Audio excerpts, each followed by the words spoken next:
สบายดีพี่น้องสบายดีFCบ่าวสมบูรณ์มื้อนี้บ่าวสมบูรณ์จะพาพี่น้องมาเบิ่งวิธีการจำฮีตของชนเผ่าบลูเด้อพี่น้องเด้อเฮือนใดที่ว่าเขาเจ้าเฮ็ดฮีตเฮ็ดคองเขาเจ้าจะสานแบบหางผีนะพี่น้องหางผีสานแบบนี้แหละปะไว้ต่อหน้าเฮือนนะถ้าว่าเขาเจ้าเฮ็ดแบบว่าเหย้าเสียเคราะห์หับโศกอีหยังต่างๆเขาเจ้าจะเฮ็ดเครื่องหมายสัญลักษณ์ต่อหน้าเฮือนนี่แหละพี่น้องตัดขึ้นมาทางเฮือนก็เขาเจ้าก็จะแต่งเครื่องไหว้เครื่องจำพีนั่นแหละพี่น้องจะเป็นรูปเห็ดว่า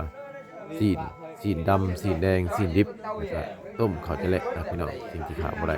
เพราะว่าเครื่องไหว้นี่จะแต่งให้ครบถูกต้องตามที่ของพิธีของเจ้าได้พี่น้องเลยหลังจากที่ว่ากะเกียมเครื่องที่ว่าครบทุกอย่างนะพี่น้องสำหรับหมอเยากับเข้าพิธีการเยาเลยได้พี่น้องเลยเข้าพิธีก็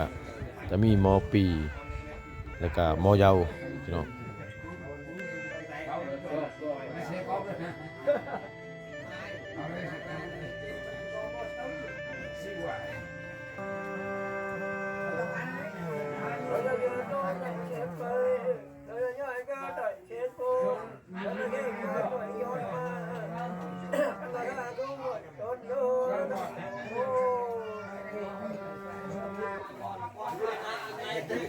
นี่มัน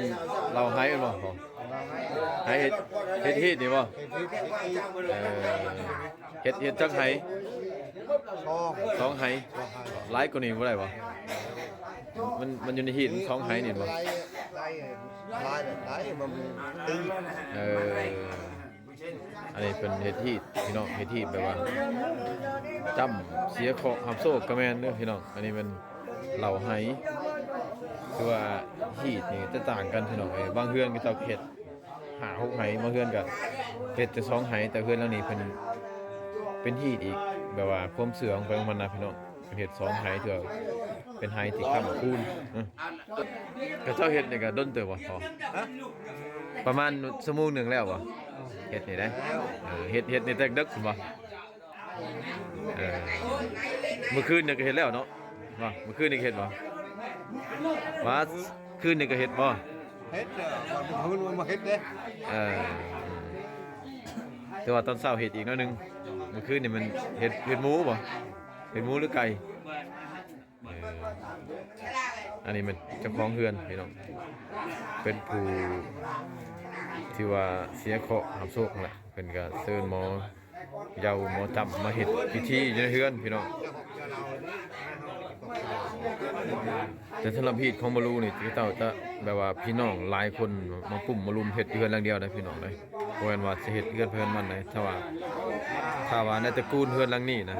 มีจักครอบครัวก็แม่นมาร่วมกันออกเงินออกสิ่งของต่างๆนี่นะเพื่อจะแก้เคราะห์นี่นะพี่น้องแก้ในเฮือนหลังเดียวเลยแก้ที่เฮือนของเจ้าพกตัวเรานะ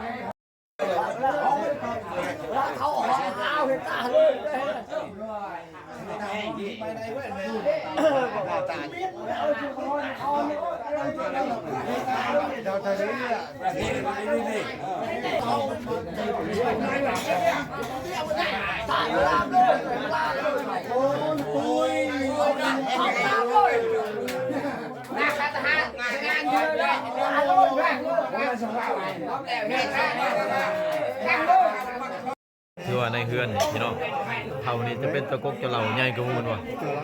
ผู้นี้ใหญ่กระมูลบ่ผู้นี้เป็นใหญ่กระมูลติวันนี้ท่านเจ้าว่าอะไรมันแล้วเบิดบ่แล้วหมด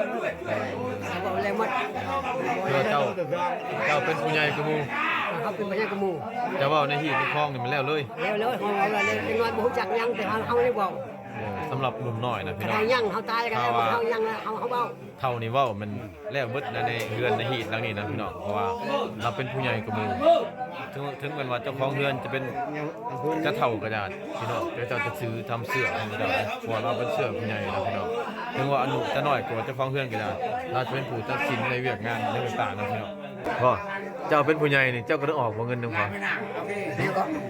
ว่าประเภทว่าออกเงินซื้องัวเสียงเจ้าก็ได้ออกคือกันบ่ บ่ เจ้าเป็นผู้ใหญ่ที่ว่าบ่ได้ออกเงิน เอาเงิน มีแต่เป็นผู้พาเฮ็ดซื่อๆบ่ เอาไปที่ชื่อ เงินคำกำแก้วมีแต่ลูกตลาดออก เอาลูกหลานนั่นแหละเอาออกเอามันไม่ไปจำพี่ชื่อ คันเจ้าเว้าแล้วเบิดแล้วเลยเนาะ แล้วเลย คันลูกหลานเท่าไรคนก็แม่นหารกันอยู่นี่บ่แบบว่าแบ่งกันจงเงินกันบ่ บ่เอาได้มาเข้าจ้องกันแต่เขาไม่ได้จ้องเขาจะไม่ได้จำพี่ชื่อเขานโยบายนะ บัดเขาเยาโดนเติบบ่แล้วนี่โดนเติบบ่จังแล้วนี่ โดนเดิมแล้ว ได้บ่2ชั่วโมง กำลังได้สมองปลายแล้ว มื้อคืนนี่เขาเฮ็ดเทื่อนึงแล้วบ่แต่ว่าตอนเช้าเฮ็ดอีกบ่ เฮ็ดอีก เฮ็ดอีกตอนเช้านี่ถือว่าแล้วเลยบ่ มันทำมาเร็วเลยตีกองมาเร็วเลย บัดนี้ค่าก็เจ้ามาเยาเอาหยังให้ก็เจ้าเอาเงินบ่ค่าหมอเยาเอาหยังให้ มันจะเงินให้เขาได้ฮิตเขาไปในกองเขาได้ของแต่ที่ห้องเช่นตีตามตัวยังไงนะ อีกตามบ่จะให้ราคาเท่าใดบ่เกี่ยวเนาะ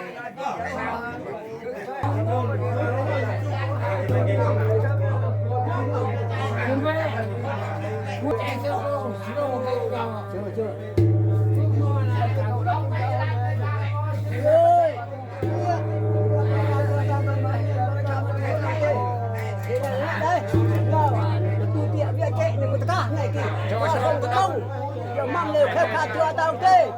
con cháu min ngọc sắc ấy một cả này bây bữa nay đi liệp trả tiền nàng tôi chẳng được lương đi cho cô nhà nhiều chú lia ai vâng mới ra ra chưa cho nó lúc đi là một ta ra đâu chưa tao kê một cả này kia nữa và tu tiệm để cho sông không mà chưa tao kê mong nó chưa tao kê lúc này mắt được cho tao chưa lôi chưa tao một cả này con cháu đi ngọc sắc ấy một cả ngọc sắc ấy một cả lên mong để khép khát cô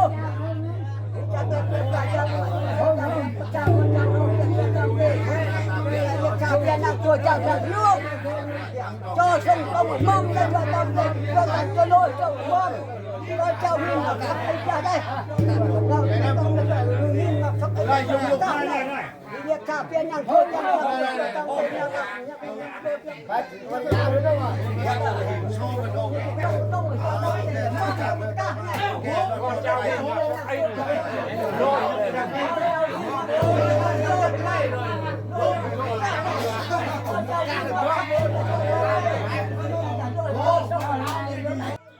ชนเผ่าบลูนี่นะพี่น้องพิธีการจำวิธีการเยาของกระเจ้ามันจะมีหลายแบบได้พี่น้องเลย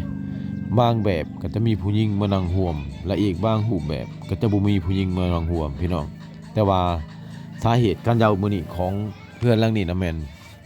มาขึ้นเกิดลูกอยู่เทิงเฮือนพี่น้องก็เจ้าเลยเฮ็ดเสียเคราะห์หับโศกหรือว่าจำผีบรรพบุรุษของกระเจ้านะเพื่อว่าแก้ซวยมันซะจนพาบลูนี่ก็จะถือสำคัญที่สุดที่ว่าบ่ให้มาขึ้นไปเกิดลูกทั้งเฮือนแต่ว่าเฮือนหลังนี้นะพี่น้องมาขึ้นไปเกิดลูกทั้งเฮือนก็เจ้าเลยเฮ็ดแบบว่า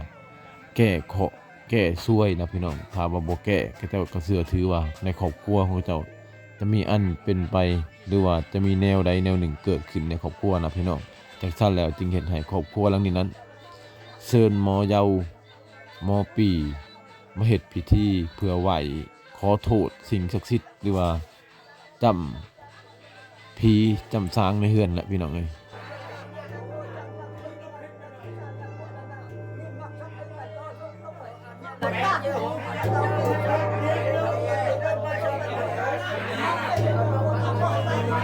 แต่ว่าพิธีการจำแบบว่าแก้ช่วยนี่มันจะบ่ดนคือกระเจ้าเยาแบบว่าเยาประจำปีประจำเดือนหรือว่าเยา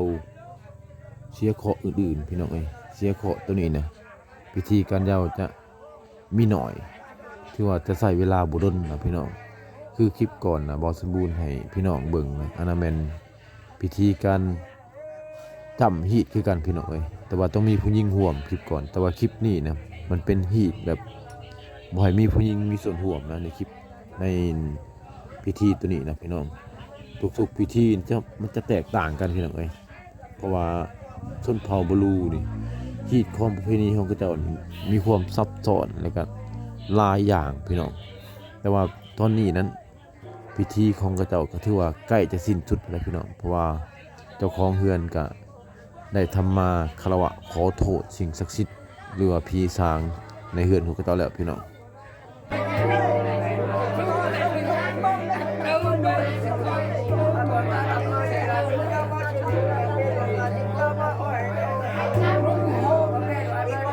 เอาพี่น้องสำหรับคลิปนี้ครับสมมุติก็ขอฝากไว้ที่นี่อย่าลืมกดไลค์กดแชร์และกดติดตามเพื่อให้กำลังใจตื่มพี่น้องขอขอบใจ